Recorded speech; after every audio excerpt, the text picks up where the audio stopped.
Hello friends, जो आपको मेरी टेबल के ऊपर दिख रही है नीलजान। इस नीलजान के ऊपर मैं आज आपको डिटेल से बताऊंगा कि आप अपनी भेड़ बकरियों में इसकी कितनी डोज देनी चाहिए, किस तरह से इसका प्रयोग करना चाहिए, इस देने की क्या विधि है और नीलजान से आप अपनी भेड़ बकरियों में डिवर्मिंग के साथ साथ ये आपके भेड़ बकरियों में क्या क्या काम करती है, यानी पूरी डिटेल से आज आपको नीलजान के ऊपर बताया जाएगा। तो वीडियो को आप स्किप करके मत देखना, वीडियो को पूरी देखना।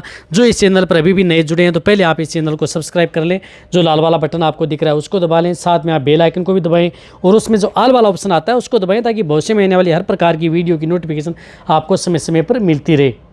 क्योंकि बहुत से जो भेड़ पालक बकरी पालक हैं उनकी ये समस्या है कि सर हमें नीलजान पर हमें डिटेल से बताया जाए कि नीलजान हमारी भेड़ बकरियों में क्या काम करती है। तो सबसे पहले तुम्हें बताता हूँ कि नीलजान के अंदर साल्ट क्या आते हैं, जो आपको स्क्रीन पर भी दिख रहा होगा। लिवामाइसोल, हाइड्रोक्लोराइड, ऑक्सीक्लोजेनाइड, एनहाइड्रोजन कॉपर सल्फेट है, जिंक सल्फेट है एंड कोबाल्ट सल्फेट। ये क्या करती है कि यदि आपकी बकरियों के लिए बहुत ही अच्छा बेनिफिट, इससे क्या है कि यदि आप अपनी बकरियों की डिवर्मिंग कराना तो बहुत ज़रूरी है, लेकिन जो डिवर्मिंग यदि आप अपनी भेड़ बकरियों की एक ही साल्ट में आप लगातार न करवाएं। साल्ट यदि आप अपनी भेड़ बकरियों की यदि साल में यदि आप 3 बार करवाते हैं तो 3 तरह की आपकी जो डिवर्मिंग वाली जो लिक्विड आते हैं या टेबलेट आती हैं उनसे आप अपनी भेड़ बकरियों की डिवर्मिंग कराएं।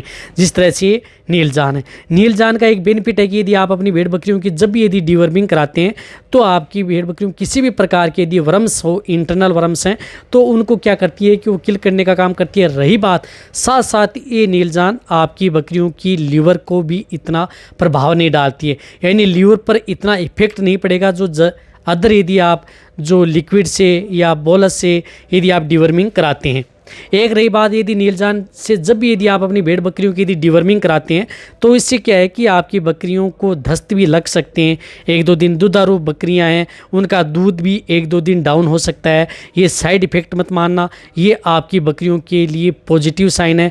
यदि आपकी बकरियों को दस्त लग रहे हैं, यदि आपकी बकरियों का थोड़ा दुधारू बकरियाँ हैं उनका यदि दूध डाउन हो रहा है, तो ये देख लेना चाहिए कि आपकी बकरियों की डिवर्मिंग एकदम सही हो चुकी है, सही हुई है, और फिर आपकी बकरियां एकदम अच्छी तरह से रिकवरी ले लेंगी, किसी भी प्रकार की कोई दिक्कत नहीं होगी। जब बकरियां यदि आपका खाना पीना नहीं कर रही हैं या सुस्त रहती हैं, पानी नहीं पीती हैं, प्रॉपर जुगाली नहीं करती हैं या बीमार रहती हैं, इंटरनल वर्म्स यदि बकरियों के हो चुके हैं, आपकी बकरियां बार बार बैठती रहती हैं, बार बार पूंछ हिलाती रहती हैं, आपको लग रहा है कि आपकी बकरियों में डिवर्मिंग यानी पेट के कीड़े मारने की दवा देनी है, तो एक बार आप इस तरह के साल्ट की जो ये नीलजान है इसका भी आप प्रयोग करके देखें। ये विरबे कंपनी की आती है। और रही बात इसकी डोज की, तो आप यदि जिन बकरियों का बॉडी वेट 3 kg है तो उसे आप 1 ml दे सकते हैं, यानी जिन भेड़ बकरियों का बॉडी वेट 30 kg है तो आप इसे 10 ml ओरेली देना है। यदि इसी प्रकार जिन भेड़ बकरियों का बॉडी वेट यदि 60 kg है तो 20 ml, इस तरह से आप इसकी डोज की कैलकुलेट कर सकते हैं। रही बात ये यदि आपकी बकरियां प्रेग्नेंट हैं तो भी दे सकते हैं, नॉन प्रेग्नेंट हैं तो भी दे सकते हैं, यानी दोनों बकरियों को आप ये दे सकते हैं। बहुत इस प्रकार कमेंट्स करते हैं कि सर इसके अंदर कॉपर सल्फेट है, जिंक सल्फेट है, कॉपर सल्फेट है, कोबाल्ट सल्फेट, प्रेग्नेंट बकरियों को दे सकते हैं क्या? आराम से कॉपर सल्फेट, कोबाल्ट सल्फेट क्यों नहीं दे सकते प्रेग्नेंट बकरियों को? ये तो देना ज़रूरी भी होता है, तो ये प्रेगनेंसी सेफ भी है।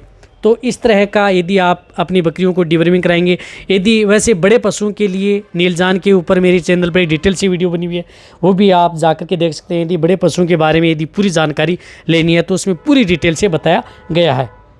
रही बात यदि आप अपनी भेड़ बकरियों की डिवर्मिंग कराते हैं तो जहाँ तक हो सकता है इसमें आपकी बकरियों को लिवर टोन की इतनी ज़रूरत नहीं पड़ेगी इसकी डिवर्मिंग के बाद।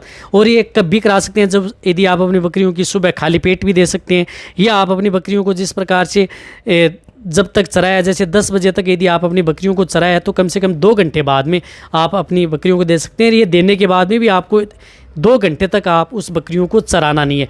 कहने का मतलब है कि यदि आप बकरी को पेट भर चुका है, दिन में देना चाहते हैं तो 2 घंटे बाद में, और देने के बाद में भी 2 घंटा आपको और निकालना है। इस तरह से आपको 4 घंटे का शेड्यूल निकालना पड़ेगा, तब आप अपनी भेड़ बकरियों को इस तरह का लिक्विड देंगे और आपको बहुत ही अच्छा रिजल्ट देखने को मिलेगा।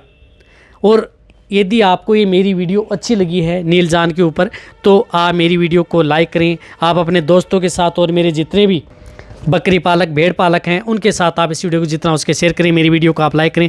आपके एक लाइक से मेरे को मोटिवेशन मिलता है और मैं आपके लिए अच्छी से अच्छी नॉलेजेबल वीडियो आपके लिए हर समय ऐसे ही लाता रहूँगा। इस नीलजान को आप साल में आप अपनी बकरियों को 2 बार भी दे सकते हैं।